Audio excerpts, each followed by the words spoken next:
Alright, welcome back. We're going to be looking around this area and see if we can find our way into some sort of puzzles. I'm going to grab this thing and... Oh, yes, this will work out well because this will unleash the torrent of smoke, and that alone was actually enough to save me. Does that actually... Does that... No, okay, that doesn't do the whole thing, so I probably need to keep running around and finding more of those, but by pulling that thing down, I now have an element in the puzzle to work with that I didn't have before.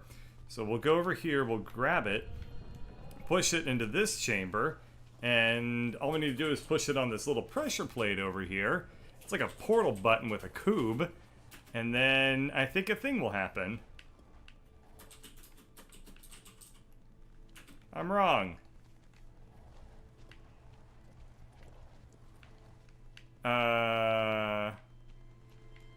Do I need to look through the Popat, if I remember? And see if that makes... That might...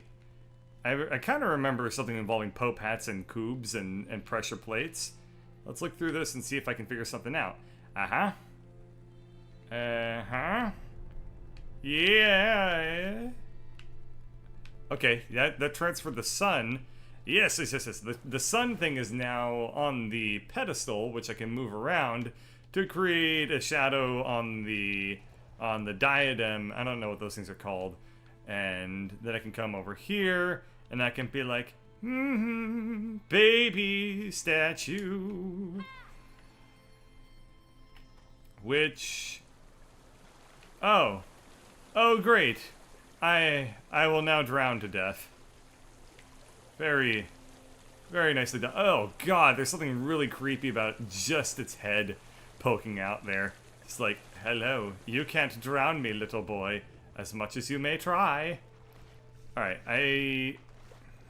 by diving under the water, that will prevent bad boy pterodactyl from killing me.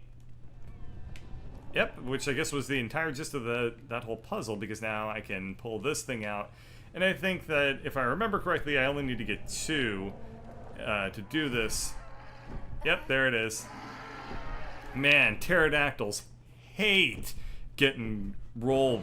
What is it called? Coal rolled. Oh, Jesus, they also hate getting Pikachu'd by God. Wow, those are like pterodactyl seeking lightning bolts. It's like, what, a 1 in 7 billion chance of that happening, but... Apparently God really hates the dinosaurs, as evidenced by literally everything that's ever happened to every dinosaur. Okay, let's see about this. I guess I need to move this over here so I can do a ledge grab. Wow. Really arbitrary fucking puzzle there, guys. Coulda, you know, made that have a point, or... Yeah, okay. What's this Pidgey over here? There's a Pidgey next to a nest. And I gotta wonder if there's a... Well, never mind. Back here? Oh, come on. That's weak. Now, there's gotta be something to that little Pidgey thing being over there. Gotta... Maybe there's a collectible or something? Because I see a nest. And nest implies to me, like, interactable, but I just don't... I don't see it. I don't... No. Oh, shit. Okay, one more shot of this thing. I believe... Wow, way to absorb that fall with your ass there, kid. I believe that there's got to be a way to do this, and I believe that there's got to be a purpose to that nest being there. I just don't see it. Yeah, like, that is like tantalizing to me as every fucking time. I swear I'm not doing that on purpose, okay? It's just like, the kid just detects like, oh, you want to jump? How about you jump to your death? And he's really good at that. Okay. Well, I don't really see a way to make that work out for me, unfortunately. So I guess I will have to... I might be able to get to that thing by going around it and then exploring from the front. Like, I feel like I should be able to climb up something to get to that, but it just ain't happening. So I'm gonna dive down through this lake here and move on with more puzzles and more adventures. Yeah, I think it's very interesting what... Oh, I've already been through this area. So I recognize a lot of this stuff. Anyway, I think it's really interesting what happens to your perception of how games work after you've started making your own.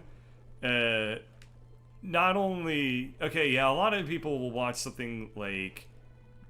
I guess, I don't want to name names, but they'll watch people on YouTube that will offer an analysis of a video game, and they themselves are not game developers, but they're just people that are, I guess, critics or maybe writers or something like that. Like, people that make their livings off of offering like analysis of video games, even though they themselves are not people that make them.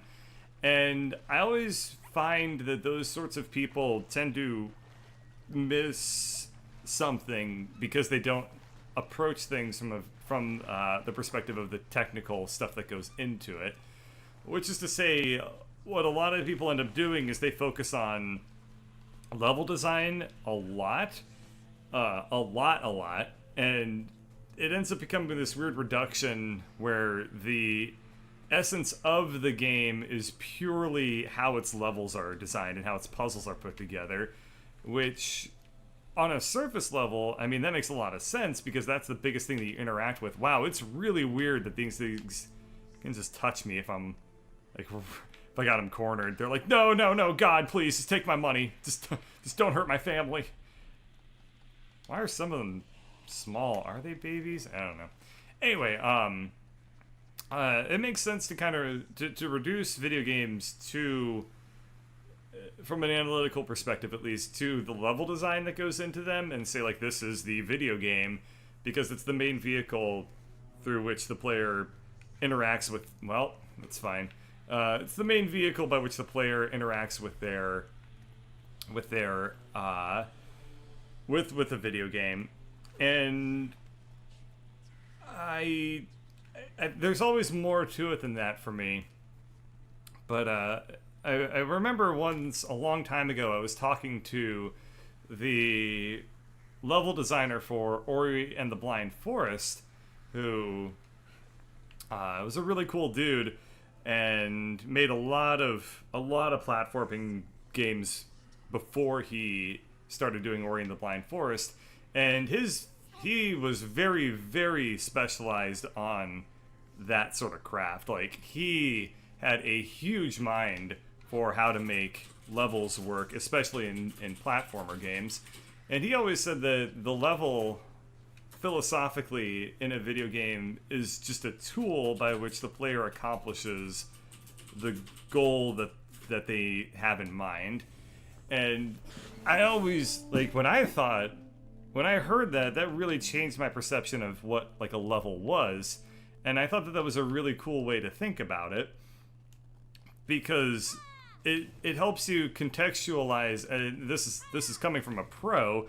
I mean, maybe his philosophy has changed. This was a conversation we had years ago, but it helped me understand, coming from a professional, how they have their philosophies for what levels are in a video game and what purposes they serve. And the distinction that he had was that the goal isn't 100% coupled to the level. It's just the means by which the level is just the means by which you accomplish the goal. Now, the goal may be things like, I want to beat the level. Obviously, that's like a pretty straightforward situation where the level and the goal are really intertwined. But it doesn't always have to be that way. So when I think about people that do criticize video games and they almost always focus too much on level design, I I kind of am armed with that knowledge in a way that makes it very difficult for me to get into what they're saying. Boy, that was a really, really bizarre rant that I didn't expect I would go down. I kind of just like to name drop people that I know in the industry. Well, that's really where I was going for with that. No. I should really talk about, like, why I know as many people as I do. Because I think people would find it very, very surprising why I happen to know just such a random assortment of people that are professional video game workers. But I don't think I'm going to do that in this episode. I need to probably get a little bit back on track. I kind of did a bunch of shit just on autopilot while I was talking there. But I should probably focus on the fact that let's rein it in a little bit and focus on this specific video game instead of talking about random wider issues. Though it would be very interesting, I think, at some point I should really watch some criticisms of this game so that I can see what people are saying about it and then either refute it or agree with it.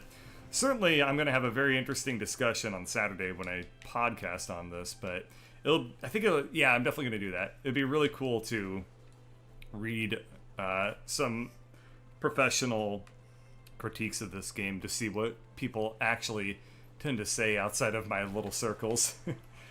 Alright, so a bunch of crashed ships in this area I've noticed. I guess that's probably a lore thing. I don't see, like, piers or anything around this area, which is a little bit strange, but if I remember right, in the middle of my ranting while I was getting over to this area, I had to jump through some dead boats and stuff like that. I guess this kind of looks like a dry dock area, like they would drain the water out from here and work on the boats. But it's a little... Can't quite figure out what this environment is supposed to suggest to me here. Regardless, I fell down, so I guess I'm going to go back up to cross that bridge. How did I even get down here again? Okay, I ran down those stairs, so I'll make a mental note to not do that again so I don't just be like, oh, bird autopilot. Does anyone remember the time I didn't like a thing? Boy, that sucked, and then I just fall back down to this area. God damn it! There is no God, there is only bird and pain.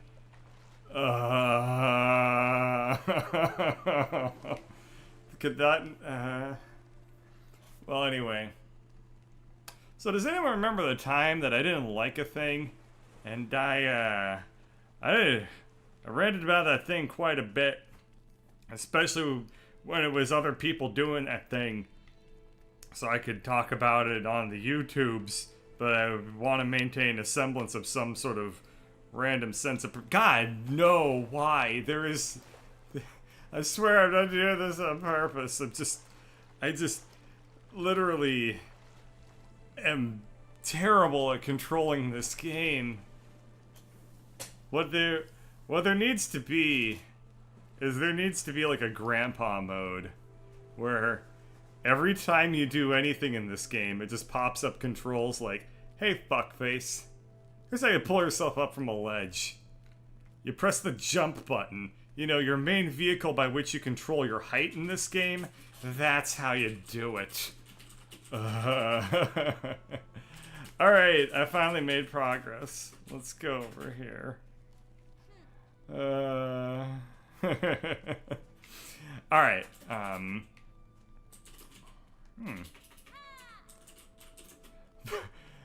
For some reason, I did not get the right read on this room originally. I saw the stairs, and I was like, there's gonna be a puzzle for how to get up here.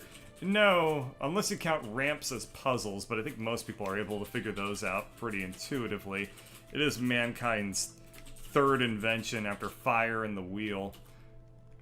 Alright, so we're back in, I think this, if I remember correctly, this is probably the last zone that I need to solve to get the sun to finally die, that accursed smiling bastard. Oh, that's bad news for me. So that's a new twisty do. Yeah, I think if I remember, there was a painting on a wall, and it had 3 of these windmills. So I guess we'll solve the mystery of this third area next time. So thank you for watching.